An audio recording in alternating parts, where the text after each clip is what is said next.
Welcome to the driveway. We're about to cook some steak on the open fire. It'll be good. I got a plate full of kebabs.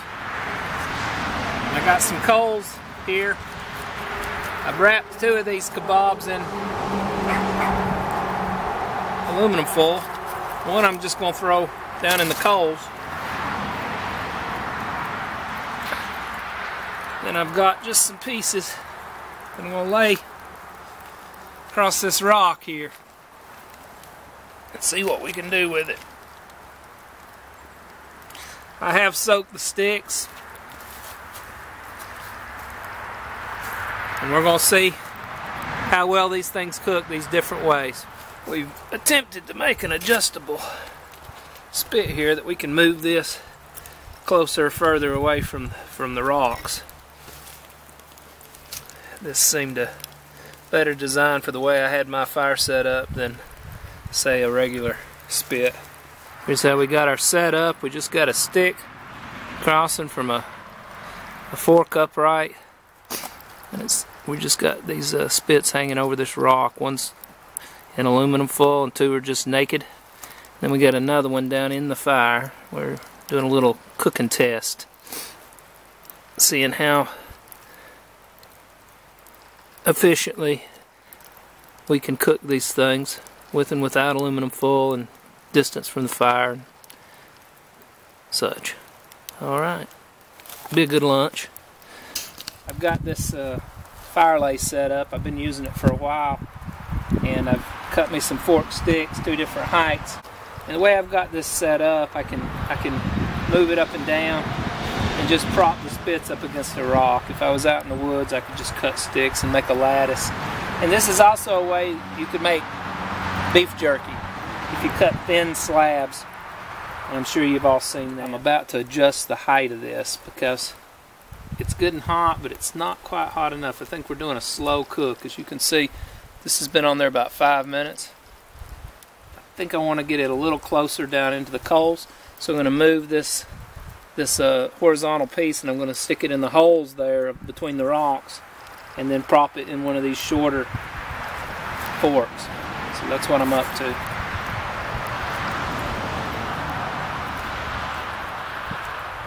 Hopefully I won't drop anything on the ground. Might have to hold them. Ah! That one we can set down. Alright. I'm just going to move this stick. Stick it in the hole there, prop it there, and then we're going to reset our meat there. Just going to set it right back. Ooh, that's a lot hotter there. And I think we're making the right decision because this foil isn't real good and hot. So we're going to try it again that way. See if we don't cook a little faster. I've already got this one going down here. If nobody does this, I like to get a forked stick and a straight stick, because between them you can pick up almost anything and move it around. There's a little bit of articulation almost in that fork where you can press something in between them and move it real easily. So I recommend that right there, just for your fire sticks.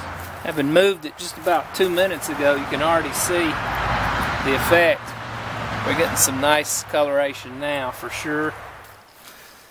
We just opened up the aluminum foil one, and it's looking pretty good. Of course, we don't have much char because it was protected, but we'll cut one of these open here. It's cooked through. Cooked through. The others, I'll show you the condition of the ones hanging. Pretty good, pretty good. So we know the foil works down in the fire. This is where we are with the others. I'm going to let them hang a little while longer because I actually want them to be a little bit charred. I like that crunchiness. And our other one that was in the foil, let's test it. We had one hanging. It was also in foil. Set this one to the side. This one was up in the air. Wanted to see how that would do. Ooh, it's hot. baked pretty good too. Let's cut into this. Oh, it's much more tender. No, it's a rare. You can see there's still a little red in there now. I like my meat that way. So this is a little rarer, which makes sense because it was up off the coals. Still pretty good. A little chewier because it's got still got some red in there. This was well done. I'd call this medium done. And I'm hoping what I've still got on the Barbie there is going to be really seared on the outside, nice and red inside. Not sure if I'm ready to. Let's try one. Let's cut into it. Let's cut into this one. I guess we've been out here about 30 minutes. Forgive me, I didn't time it. I've just been enjoying the day here in my yard, here in the driveway. Ooh, it's hot, hot, hot, hot. Oh yeah, it's cooked through. It's cooked through well.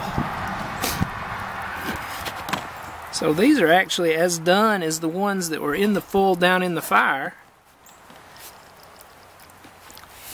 Yeah, pretty good. They do have that nice coloring on the outside. Still very juicy.